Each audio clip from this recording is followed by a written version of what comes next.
پھر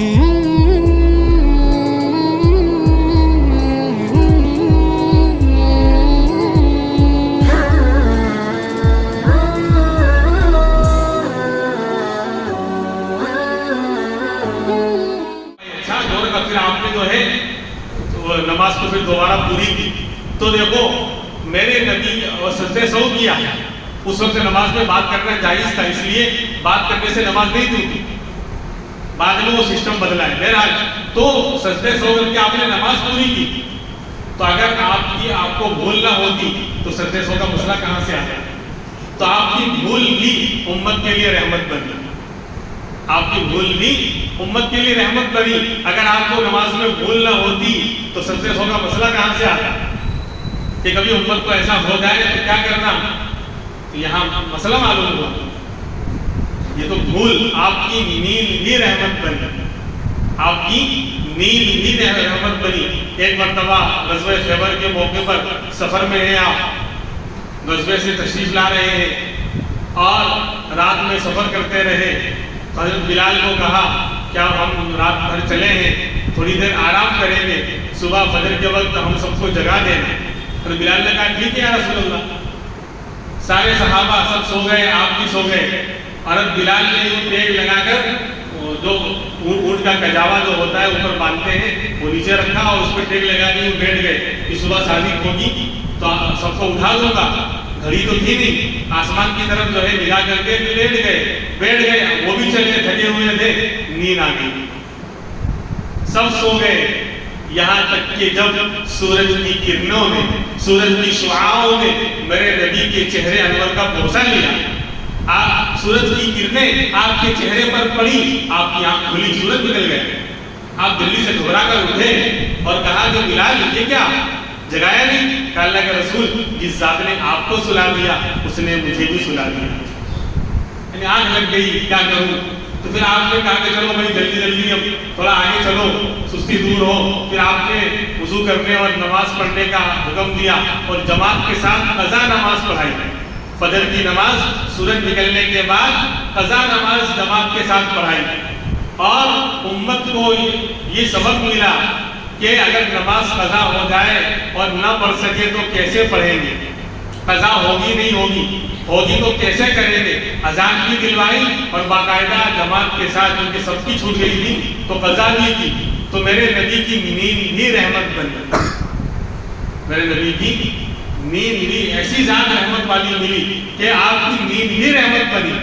اگر آپ کو نیند نہ آتی اور تو نماز قضا نہ ہوتی, نماز قضا نہ ہوتی تو قضا نماز کے مسئلے کیسے امت کے سامنے آتے. واہ, ایسا عظیم الشان, ایسا اعلیٰ کردار کا حامل, ایسے اخلاق عظیمہ کے کرداری متصف ذات اللہ تبارک و تعالیٰ نے آپ کو بنا کر بھیجی ہے. تو میرے نبی کی نیند بھی رحمت بنی. بہرحال تو آپ نے اس رحمت کو, جو آپ سارے جہاں کے لیے رحمت بن کر آئے تھے, سب کو اس کو لٹایا, خوب لٹایا رحمت کو. اتنا لٹایا کہ ہر ایک کو حصہ ملا. اب میں آپ کو گناتا ہوں. سب سے پہلے ماں کو, آپ کی رحمت کی چادر ماں پر پڑی تو ماں کو بھی رحمت سے حصہ ملا. ورنہ جاہلیت کے دور میں ماؤں کی کوئی عزت نہیں ہوتی تھی, عورت ہی کی عزت نہیں ہوتی تھی. لیکن آپ تشریف لائے تو اعلان کر دیا ان الجنت تحت اقدام الامہات, کہ ماں کے پیروں تلے جنت ہے. تو رحمت سے آپ ماں کو حصہ ملا کہ ماں کو اتنا اونچا مقام مل گیا کہ فرمایا کہ ماں کے پیروں تلے جنت ہے. باپ جنت کا دروازہ ہے, باپ کو حصہ ملا.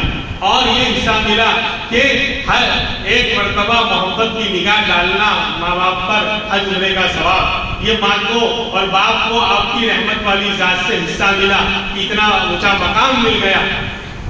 پھر لڑکی کو, بچی کو آپ کی رحمت والی ذات سے حصہ ملا.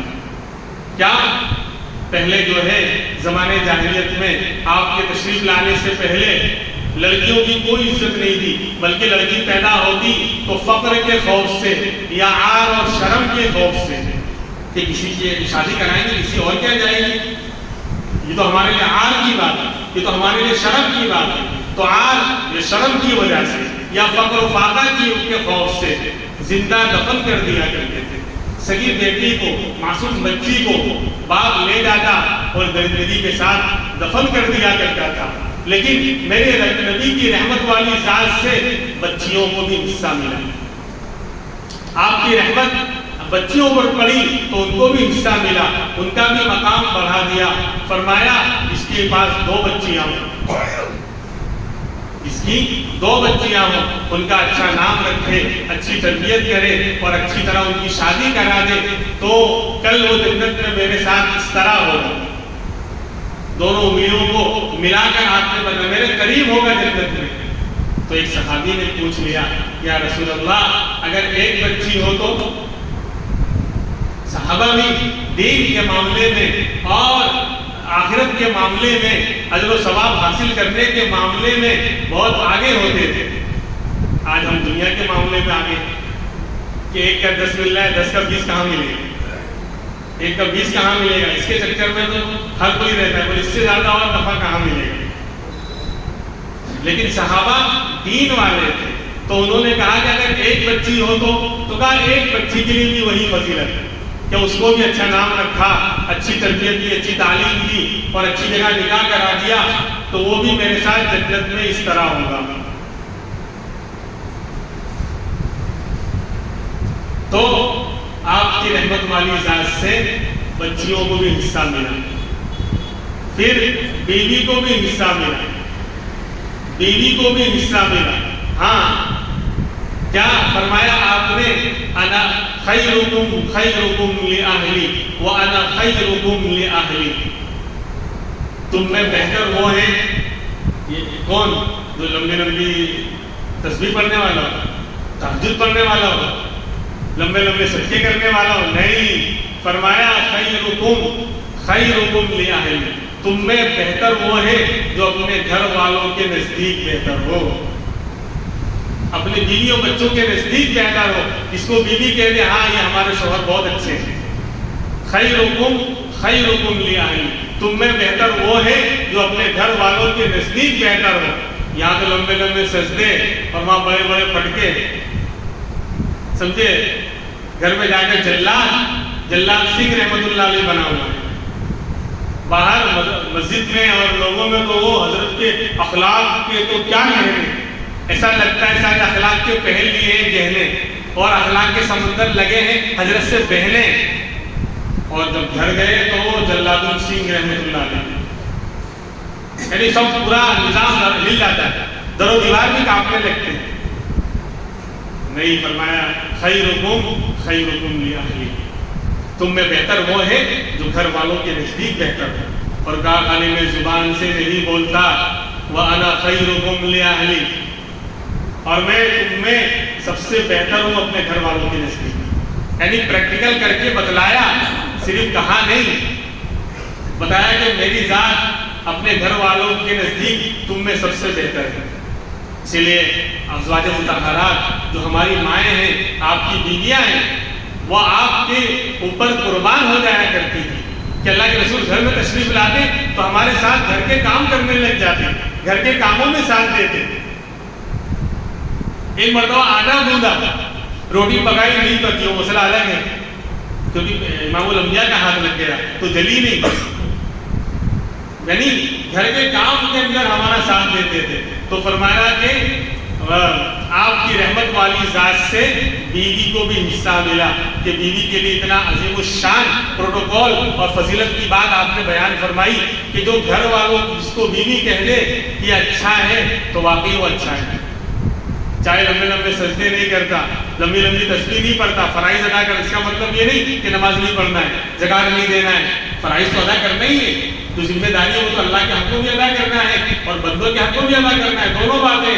آج امت افراد و تفرید کا شکار ہے. کوئی نمازی نماز پڑھ رہا ہے، کاروبار کا ٹھکانا نہیں، بال بچوں کا ٹھکانا نہیں، یہ بھی غلط. اور کوئی جو ہے دنیا کمانے میں ہی اور بال بچوں کے پیچھے پڑا ہوا ہے، نماز روزے کی پابندی نہیں. بولے یہ بھی تو ضروری، یہ بھی ضروری ہے، تو یہ بھی کا مطلب کیا کہ نماز بھی ضروری ہے نا. تو خود کہہ رہے یہ بھی ضروری ہے، بال بچوں کے لیے کمانا بھی ہے نا، تو نماز بھی ضروری ہے. یہی ضروری تھوڑی ہے، بولنا ہے یہ بھی ضروری ہے اور عمل کرنا ہے گویا یہی ضروری ہے. تو تیرے بولنے میں اور عمل میں کیا ہے؟ فرق ہے. تو فرمایا کہ ہاں الدنیا کلھا متاع وخیر متاعها المرأة الصالحہ. عورت کو آپ نے اپنے رحمت والی ذات سے حصہ دیا. فرمایا کہ دنیا، پوری دنیا انسان کے استعمال کی چیز ہے، نفع کی چیز ہے. اللہ نے دنیا میں جو کچھ پیدا کیا انسان کے نفع کے لیے. اور وخیر متاعها، اور دنیا کی بہترین نفع کی چیز، اچھی چیز، المرأة الصالحہ، نیک بیوی. انسان دنیا میں بہت ساری چیزوں سے نفع اٹھاتا ہے، تو فرمایا سب سے بہتر اگر متاع اور سامان اور دنیا کی اگر کوئی چیز ہے سب سے اعلیٰ تو وہ نیک بیوی ہے. جس کو نیک بیوی مل گئی دنیا کی سب سے بڑی نعمت اس کو مل گئی. تو دیکھو عورت اس معاشرے میں آپ کا یہ فرمان آ رہا ہے، آپ اس معاشرے میں فرما رہے ہیں جہاں عورت کی کوئی عزت نہیں ہے، اس کو غلام بنا کر اور گھر میں قید کر کے رکھا جاتا تھا. شوہر مر جاتا تو اس کو ایک گھر میں کوٹھری میں بند کر دیا جاتا کہ وہی مر جاتا. وہاں کہہ رہے ہیں کہ دنیا کا بہترین استعمال کا سامان اور چیز وہ کیا ہے؟ نیک بیوی ہے. تو ہمارے نبی کی رحمت والی ذات سے بیوی کو بھی حصہ ملا، چھوٹوں کو بھی حصہ ملا، بڑوں کو بھی حصہ ملا. فرمایا من لم يرحم صغيرنا ولم يعرف حق كبيرنا فليس منا، او كما قال صلی اللہ علیہ وسلم، کہ جو ہمارے چھوٹوں پر رحم نہ کرے، ہمارے بڑوں کے حق کو نہ پہچانے، ان کی عزت نہ کرے، وہ ہم میں سے نہیں، وہ دین اسلام میں سچا پکا مسلمان نہیں. جو چھوٹوں پر شفقت نہ کرے، اس کو شفقت بولتے ہیں لوگ. شفقت کے معنی نرمی کے آتے ہیں، تو نرمی سے آزادی کیا جائے گا لفظ. شفقت میں جو مشقت ہو گئی نا بولنے میں، شفقت خود اس کا ترجمہ ہی نرمی کا ہے. سختی سے کیسے ادا ہوگا؟ تشدید کے ساتھ کیسے ادا ہوگا؟ تو اس لیے فرماتے ہیں کہ جو ہمارے چھوٹوں پر شفقت نہ کرے، نرمی نہ کرے، رحم نہ کرے اور ہمارے بڑوں کی عزت اور تعظیم نہ کرے، فلیس منا، وہ ہم میں سے نہیں. تو دیکھو نبی کی رحمت والی ذات سے چھوٹوں کو بھی حصہ ملا، ان کا بھی آپ نے مقام بڑھا دیا، بڑوں کو بھی حصہ ملا. فرمایا البرکۃ مع اکابرکم، برکت تمہارے بڑوں کے ساتھ. تو دین کے اندر بڑے بزرگ ہیں، ہاں ان کا تجربہ ہے تو برکت ان کے ساتھ ہے. نوجوانوں نے جوش، بڑوں کا ہوش، جب جوش اور ہوش ملے گا تو دین کی گاڑی چلے گی.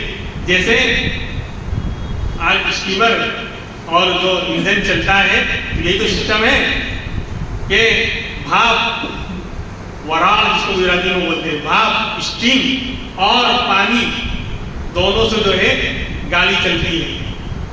تو نوجوانوں کا جوش، ان کی گرمی، ایندھن، اور بڑوں کا ہوش، ان کی ٹھنڈک، ان کا تجربہ دونوں شامل ہوگا تو دین کی گاڑی چلے گی. اس لیے فرمایا کہ برکت تمہارے بڑوں کے ساتھ ہے. یہ آپ نے بڑوں کے مقام کو بڑھا دیا. آگے بڑھیے. میرے نبی کی رحمت والی ذات سے علماء کو بھی مقام اور حصہ ملا.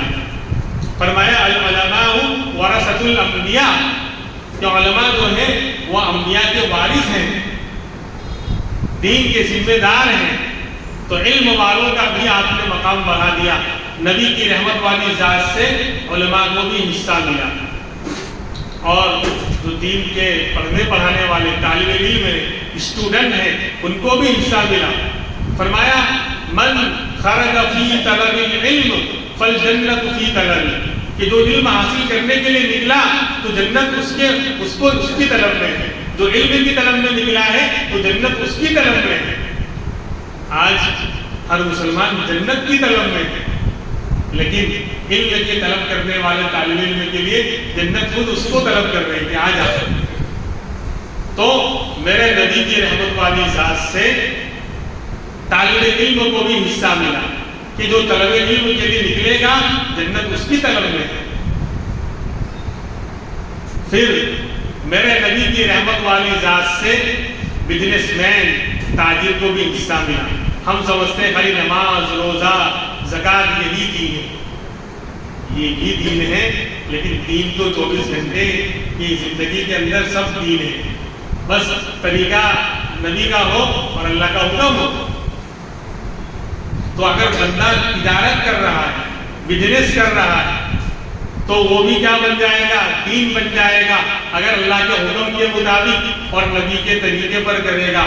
تو میرے نبی کی رحمت والی ذات سے تاجر کو بھی حصہ ملا، فرمایا التاجر الصدوق الامین مع النبیین والصدیقین والشہداء، او کما قال صلی اللہ علیہ وسلم، کہ سچا امانت دار تاجر، سچا ہو، جھوٹ نہ بولے، اور امانت دار ہو، چیٹنگ نہ کرے، خیانت نہ کرے اور غلط مال نہ بیچے، سچا امانت دار تاجر دیکھو دنیا کا کاروبار کر رہا ہے، اپنے پیٹ پالنے کے لیے محنت کر رہا ہے، لیکن اسلامی اصول کے مطابق کرے، سچا ہو، امانت دار تاجر، فرمایا کل قیامت میں مع النبیین والصدیقین والشہداء، انبیاء کے ساتھ ہوگا، صدیقین کے ساتھ ہوگا، شہداء کے ساتھ ہوگا۔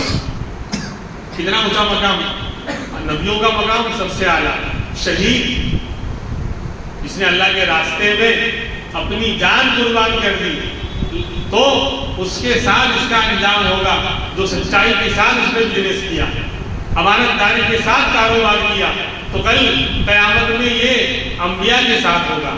تو تجارت یہ بھی دین بن سکتا ہے، لیکن شرط یہ ہے کہ نماز روزے کے ساتھ جھوٹ نہ بولے اور اسلامی اصول کے مطابق آدمی کاروبار کرے سچائی کے ساتھ، تو اس کا اتنا اونچا مقام۔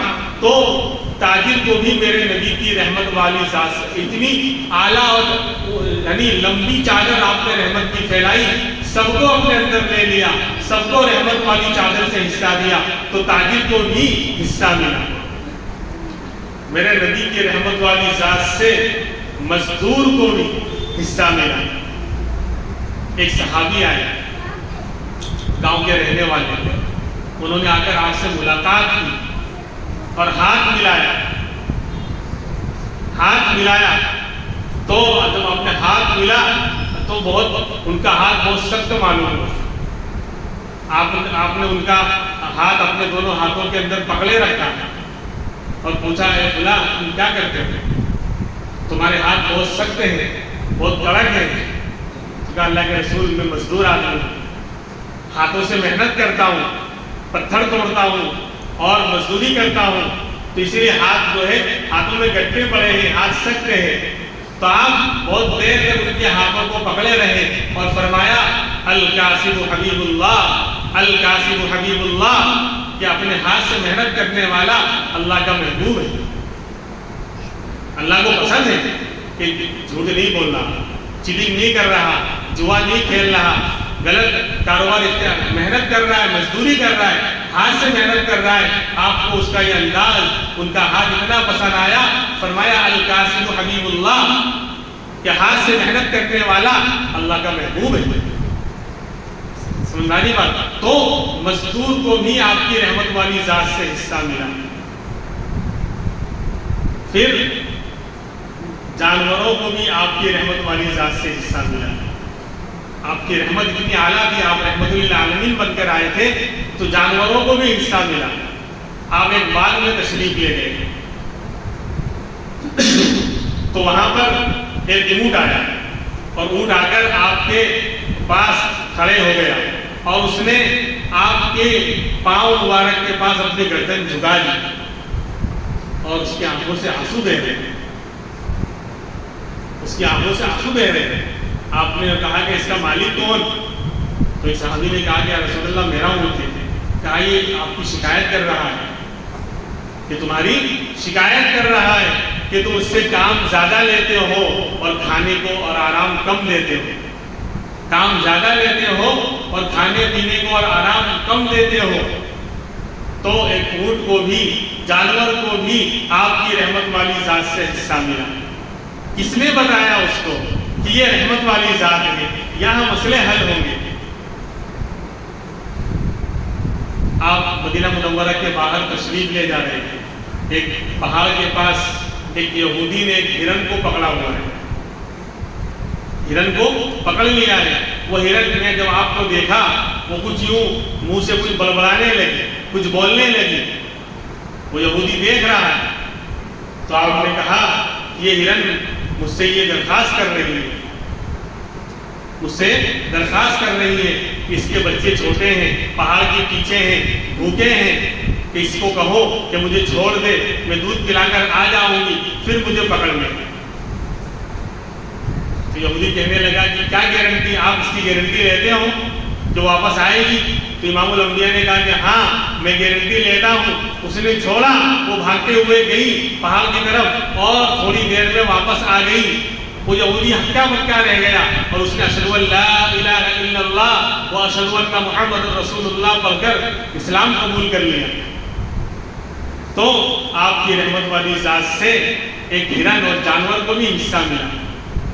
اس لیے میرے بھائیوں، یہ آپ رحمت للعالمین بن کر آئے تھے، سارے جہاں کے لیے رحمت بن کر آئے تھے۔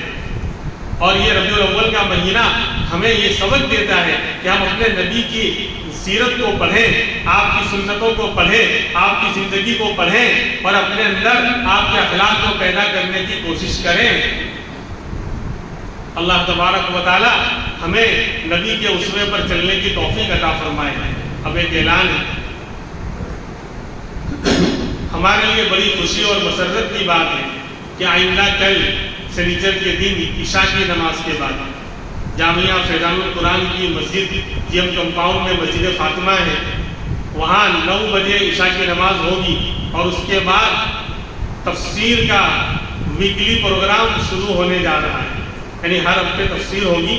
تو اس کا پہلا پروگرام افتتاحی پروگرام ہونے جا رہا ہے، جس میں شہرت یافتہ مقرر شیریں بیاں حضرت مولانا قاری احمد علی صاحب دامت برکاتہم تشریف لا رہے ہیں، اور مولانا مہتاب صاحب جو شیخ الحدیث الفضل جوہا پورہ کے شیخ الحدیث ہیں، اور وہ علماء کرام تشریف لا رہے ہیں۔ تو عشاء کی نماز 9 بجے ہوگی اور اس کے بعد انشاءاللہ پروگرام ہوگا۔ تمام حضرات سے گزارش ہے کہ اس میں شرکت کریں، قرآن ہم سے کیا کہہ رہا ہے، قرآن کی باتوں کو سنیں، اس پر عمل کرنے کی کوشش کریں۔ اللہ تبارک و تعالی عمل کی توفیق عطا فرمائے۔ وآخر دعوانا الحمدللہ رب العالمین۔